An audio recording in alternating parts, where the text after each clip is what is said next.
Picture this. You're staring at your screen, palms sweating, heart racing. Your position is down $500, $800, $1,200. Your finger hovers over the close button, but you can't bring yourself to click it. It has to come back, you tell yourself. I can't take this loss. Sound familiar? What if I told you that in that moment, you weren't thinking with your rational trading mind at all? What if I told you that a 6 million-year-old caveman had just hijacked your brain, and he was about to make the worst possible decision for your trading account? Today, we're diving deep into the most overlooked aspect of trading success. And it's not what you think. We're not talking about indicators, strategies, or market analysis. We're talking about the ancient enemy living inside your skull that's been sabotaging your trades from day one. I'm bringing you insights from Rande Howell, one of the world's most respected trading psychologists, who's helped transform countless losing traders into millionaires. But here's the shocking truth he revealed. The very brain that got humans to survive for millions of years is completely unfit for trading success. The primitive brain revelation. Let me share something that changed how I understood every losing trade I'd ever taken. Rande Howell explained that we're bringing a 6 to 8 million-year-old brain, designed for the African savanna, into the modern trading environment. And folks, this brain has one primary job: keep you alive in the moment. Think about it. Our caveman ancestors shared caves with saber-toothed tigers. When they heard a rustling in the bushes, they didn't stop to analyze whether it was the wind or a predator. They acted on pure instinct, fight or flight. That split-second decision-making kept our species alive. But here's the problem. That same brain doesn't understand the difference between a trading loss and a threat to your life. When you see red numbers on your screen, your primitive brain interprets it as a saber-toothed tiger attack. Your capital becomes your life force, and losing it feels like death. I remember my early trading days when I'd sit frozen at my computer, unable to cut a losing position.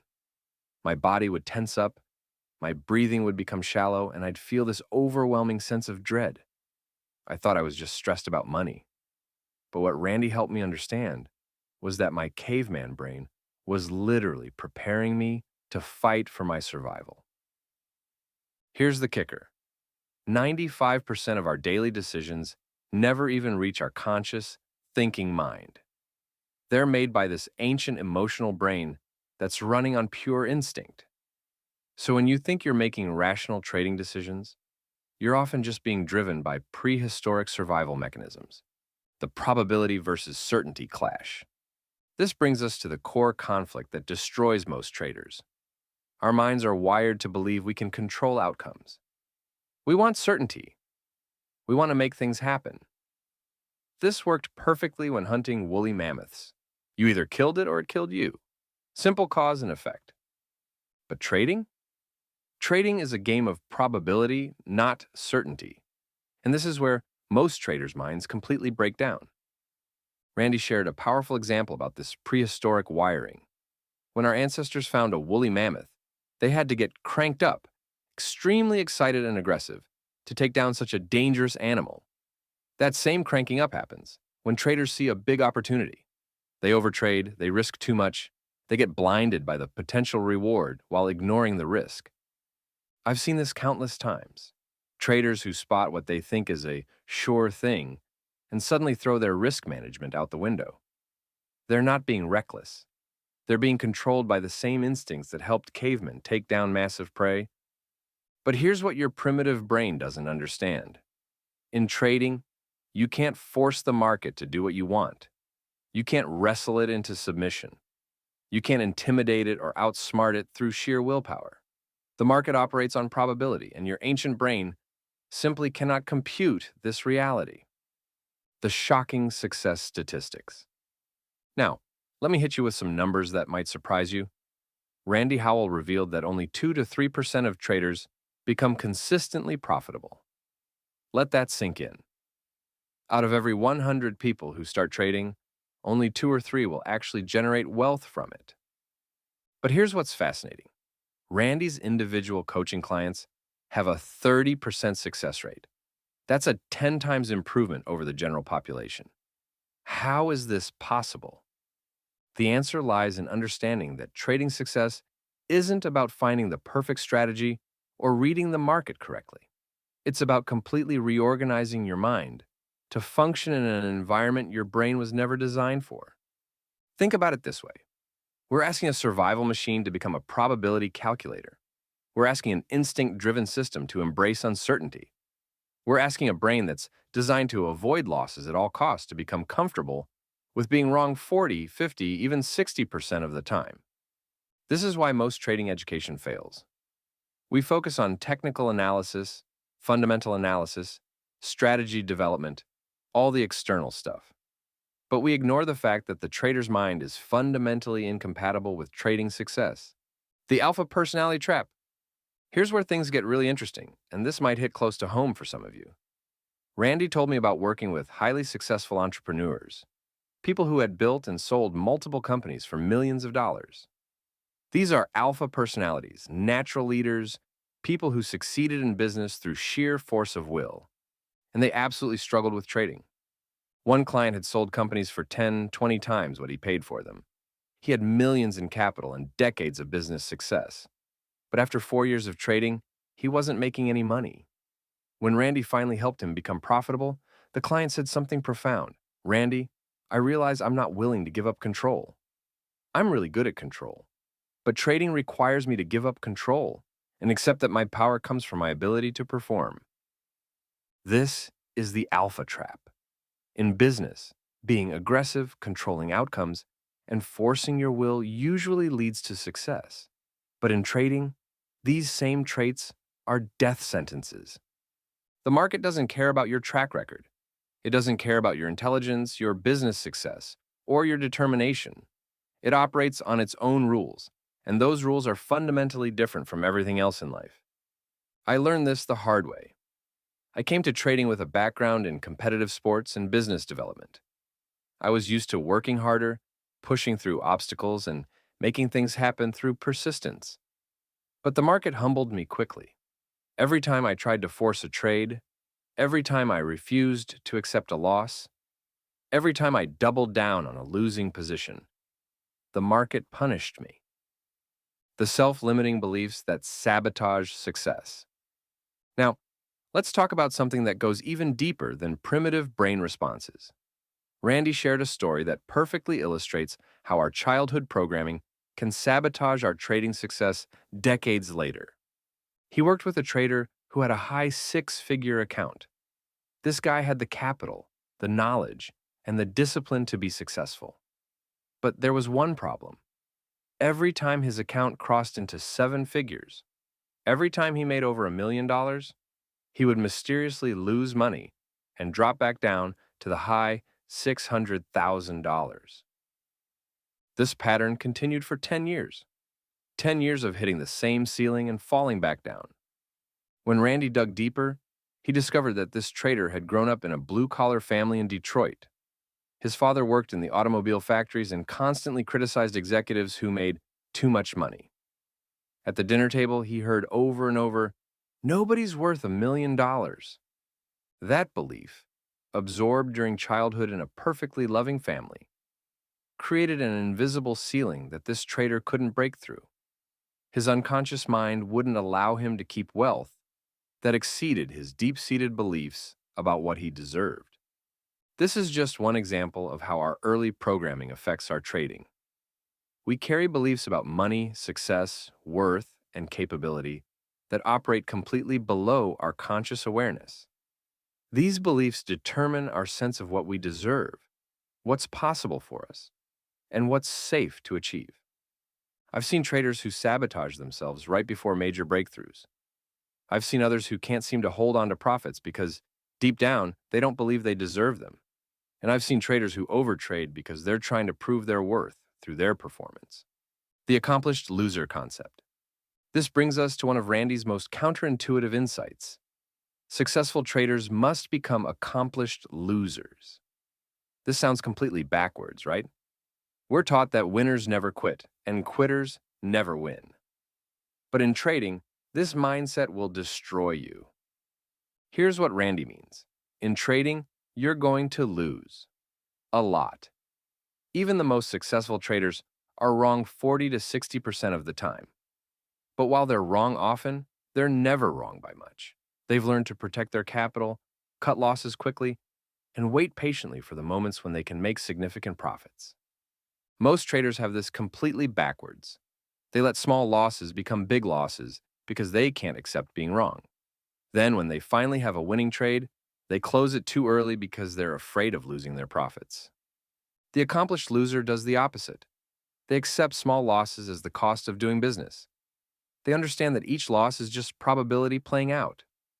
They don't take losses personally, and they don't let losses affect their confidence in their next trade. This is perhaps the hardest psychological shift for new traders to make. We're conditioned to believe that losing is failure, that being wrong is weakness, that admitting defeat shows lack of character. But in trading, these beliefs are toxic.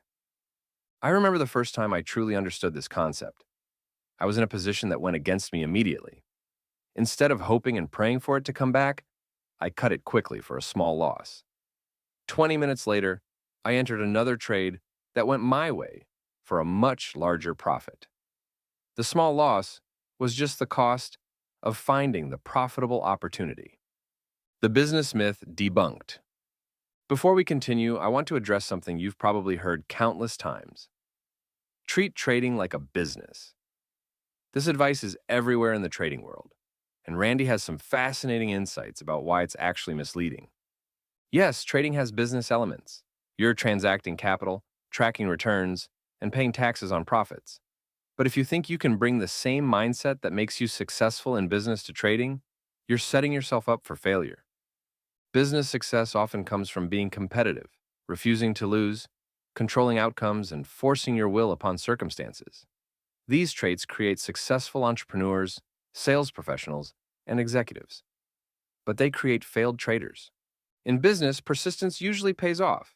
In trading, persistence in a losing position destroys accounts. In business, you can often work harder to create better results. In trading, working harder often leads to overtrading and bigger losses. Rande explained it this way. Business and trading operate under completely different rules, like the difference between Newtonian physics and quantum mechanics. If you try to apply large particle physics principles to microscopic particles, everything breaks down. Similarly, if you try to apply business success principles to trading, you'll fail. The successful trader must learn to give up control, accept uncertainty, and find power in performance rather than outcomes. This is the opposite of what creates business success. The emotional hijacking process. Let me paint you a picture of what happens in your brain during a typical trading sequence. You enter a position with a clear plan. You know your stop loss, your target, and your risk management rules. You feel confident and in control. Then the trade starts moving against you. Your primitive brain immediately interprets this as a threat. Your heart rate increases, your breathing becomes shallow. Stress hormones flood your system. Your muscles tense up. What you don't realize is that you've just activated the same neurological response that helped your ancestors survive tiger attacks. Your brain has hijacked your rational thinking and switched to pure survival mode. In this state, you're no longer capable of making logical decisions. Your thinking brain, the part that created your trading plan, has been relegated to the background. You're now operating on pure emotion and instinct. This is why you'll hold losing positions longer than you planned. This is why you'll move your stop loss further away. This is why you'll add to losing positions. Your primitive brain is trying to avoid the death of taking a loss, even though logically you know the loss is small and manageable. Rande taught me a simple but powerful exercise to recognize this process. He had me set up a mirror or camera while trading, so I could see my physical state. I was shocked to discover how much tension I carried in my face, shoulders, and hands. I noticed I would literally stop breathing during stressful moments. These physical symptoms aren't just discomfort. They're evidence that your emotional brain has taken control. Once you learn to recognize these signals, you can start to regain control of your decision-making process. The cognitive fuel crisis. Picture this. You're sitting at your trading desk, 3 hours into the session. Your mind feels foggy, decisions are taking longer, and you just made a mistake you wouldn't normally make. Sound familiar? Randy Howell uses a powerful analogy to describe what's happening in your brain during intense trading sessions. He compares it to a 1965 muscle car, GTO, that classic American powerhouse that guzzles fuel like there's no tomorrow. When you're actively trading, your brain is that muscle car, and glucose is your fuel. You're stomping on the accelerator, watching the fuel gauge drop rapidly. Most traders don't realize they're running on empty until it's too late. After about an hour to an hour and 15 minutes of intense cognitive load, your glucose levels start depleting. Your mind becomes dull, reactions slow, and mistakes multiply. This isn't a character flaw. It's basic human physiology. This is why Randy insists on regular breaks. It's not about being lazy or unfocused. It's about understanding that your brain is a biological machine with physical limitations. Ignore these limitations, and the market will punish you mercilessly. Finding your inner ruler. But the real breakthrough in Randy's approach comes from what he calls finding the ruler living within. This isn't about becoming a dictator over your emotions. It's about developing the discipline to maintain order under pressure. Randy's personal story illustrates this beautifully. His fascination with Roman centurions began in high school Latin class, reading Julius Caesar's accounts of these disciplined warriors. Years later, during his own psychological work, he had what he describes as a conversation with this inner centurion, a symbolic representation of his own disciplined nature. In this visualization, the centurion told him, "I need the sword back, the one you dropped on the ground and never picked up again." Randy had literally thrown down a stick he used as a sword in childhood play, symbolically abandoning his sense of personal power during a difficult upbringing. For 30 years, that part of him waited patiently for him to reclaim it. This might sound mystical, but Randy's point is profoundly practical. We all have heroic qualities within us: discipline, courage, compassion. Life often forces us to suppress these qualities for survival, but trading success requires us to reclaim them. The Archetypal Committee. Randy draws from Carl Jung's work on archetypes, universal patterns of human behavior found across all cultures. He identifies 12 key archetypes that exist within every human being: the ruler, discipline, the warrior, courage, the caregiver, self-compassion, and others. The genius of this approach is that it gives traders a framework for developing different aspects of their psychology. Instead of trying to eliminate fear or greed, you're building a balanced internal committee that can handle various market situations. Think of it like this. When you're facing a difficult loss, you need your caregiver to provide self-compassion. When you're hesitating to take a good setup, you need your warrior's courage. When you're tempted to abandon your plan, you need your ruler's discipline. The heart transplant revelation. Randy's personal journey took a dramatic turn when he needed a heart transplant. For 2 years, he lived with the knowledge that death was approaching. Yet he describes this as probably the best thing that ever happened to me. Why? Because facing mortality forced him to confront what really mattered. It wasn't about making money or proving himself. It was about developing a systematic approach to help others find their own inner power. This experience shaped his current mission, creating a legacy of psychological tools that will help traders long after he's gone. At 73, Randy knows his time is limited, but his goal isn't personal fame or fortune. It's helping others discover their God-given gifts and manifest them fully. Trading becomes the vehicle for this transformation, not the end goal. The money trap. Here's where most traders get stuck, and Randy's insights are particularly sharp. He points out that our ancestors, 100,000 years ago, would have no concept of money.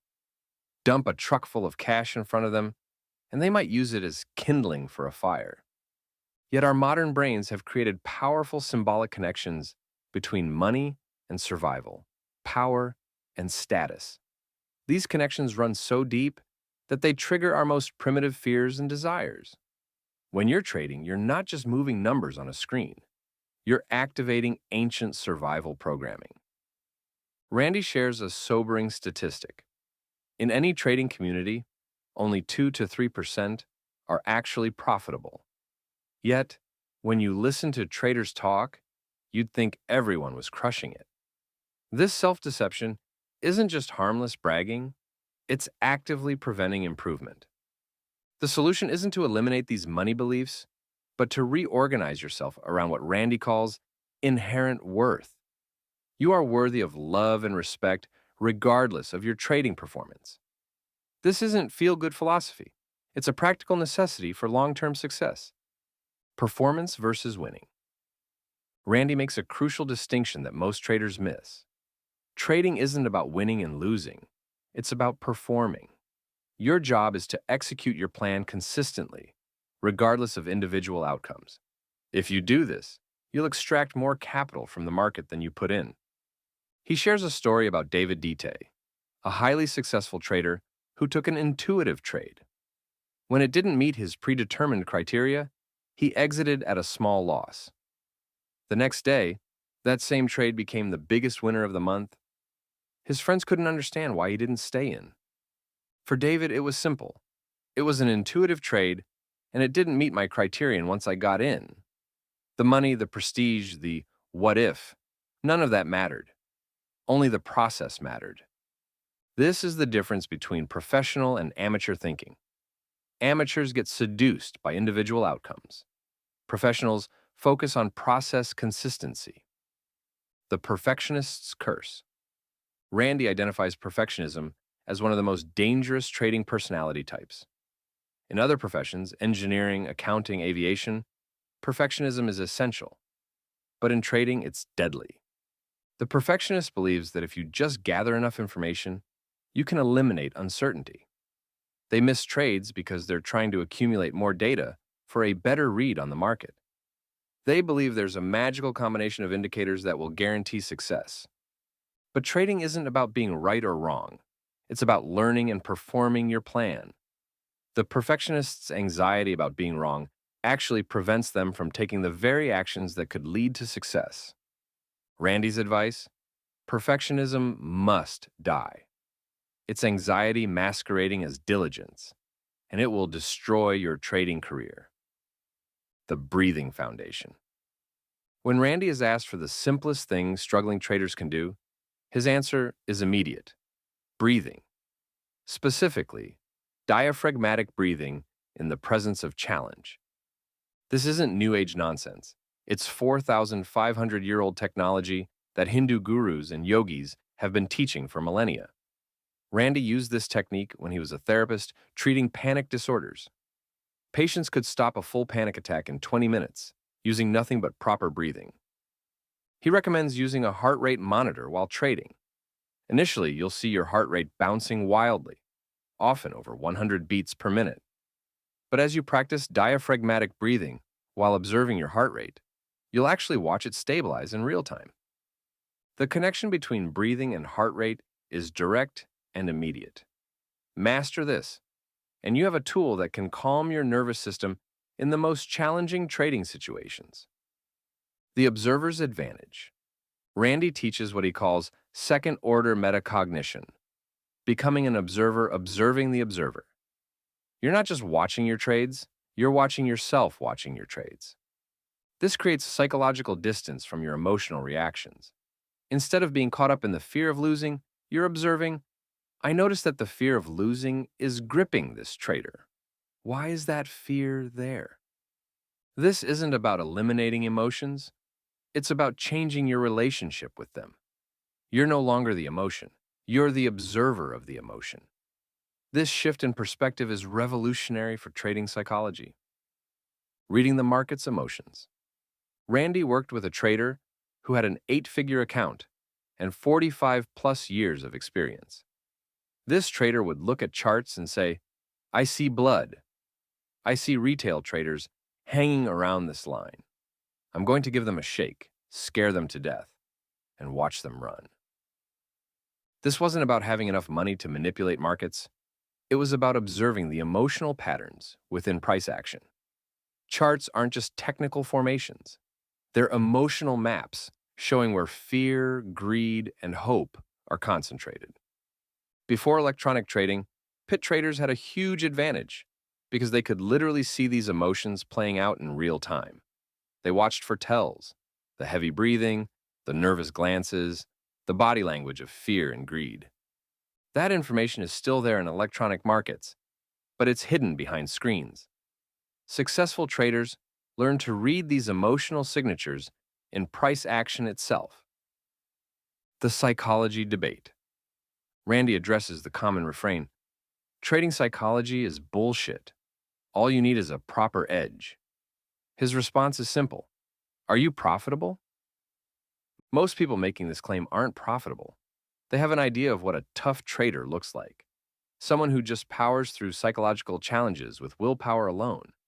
But the trading gods don't care about your toughness. The irony is that truly profitable traders have fought the interior war and won. They might not work with psychologists, but they've developed their own methods for managing their internal states. Rande makes a profound point. When you're looking at charts, you're looking at emotions. Psychology isn't separate from trading. It is trading. Every candlestick, every pattern, every breakout represents the emotional decisions of thousands of other traders. The stress epidemic. Rande provides a sobering perspective on modern stress levels.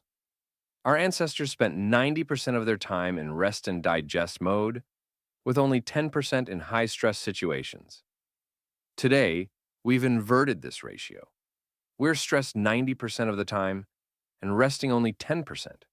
For traders, this is exponentially worse. Day trading requires maintaining peak cognitive performance for hours at a time. This is why Rande recommends hour-long breaks and emphasizes that most traders would be better off swing trading. The math is simple. Swing trading has only a few moments of high stress, followed by days or weeks of lower intensity. Day trading requires maintaining intense focus for hours, with 3 to 4 high-stress decision points daily. The success trap. Here's Rande's most counterintuitive insight. The second demon on the road to trading success is success itself. Most traders focus on conquering fear, but Rande warns about the euphoria that comes with winning. When you start winning consistently, dopamine floods your system. You feel euphoric, invincible, like you've figured it out. Rande compares this to taking cocaine before trading. You're in a state of exhilaration where everything seems wonderful and nothing can go wrong. This euphoria is just as dangerous as fear because it leads to overconfidence, larger position sizes, and abandoning the very processes that created success in the first place. Rande's sobering reminder: you never have it. What you have is you learn a system that is able to hack the ancient brain that we have from our caveman times and soothe it for periods of an hour or so. The Eternal Vigil. Thomas Jefferson's words echo through Rande's teachings. The price of freedom is eternal vigilance. Building a successful trading mind isn't enough. You must maintain it constantly. This isn't about perfection, it's about consistency. You'll fall off the wagon sometimes.